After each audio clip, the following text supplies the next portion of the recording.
अस्सलाम वालेकुम दोस्तों, कैसे हैं आप लोग। तो आज की कोई रेसिपी नहीं, आज मैं आपके साथ अपनी डेली रूटीन शेयर करने वाली हूँ। तो सबसे पहले मैं उठ कर मैं फ़्रेश हुई, उसके बाद नाश्ता बनाया मैंने अपने लिए, पराठा बनाया।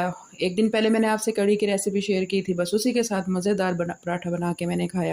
साथ ही मैंने चाय बनने रख दी थी अपने लिए, एक मज़ेदार कड़क सी चाय। सुबह के नाश्ते में आपको मिल जाए तो आपका दिन ही अच्छा हो जाता है। बस नाश्ता किया हमने, फटाफट अपने बर्तन धोए, सफाइयाँ की, बस घर वगैरह धो के नीट करके, साथ ही मैंने कपड़े डाल दिए थे धोने के लिए। मुझे बाहर एक काम था फटाफट, बस उसके लिए हम लोग गए।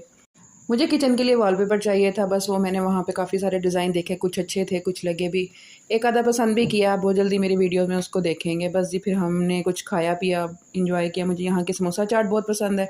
बस अब वापसी पे हमने वो इंजॉय की, क्योंकि मौसम बहुत ही अच्छा हो गया था। वापसी पे बारिश होना शुरू हो गई थी, तो सोचा कि चलें कुछ खाते हैं। चलिए जी, आप मौसम एंजॉय करें। मेरी वीडियो कैसी लगी, आज का मेरा डेली रूटीन जो मैंने आपके साथ शेयर किया, आपको कैसी लगी ज़रूर बताइएगा। अपना ख्याल रखिएगा। ओके जी, अल्लाह हाफ़िज़।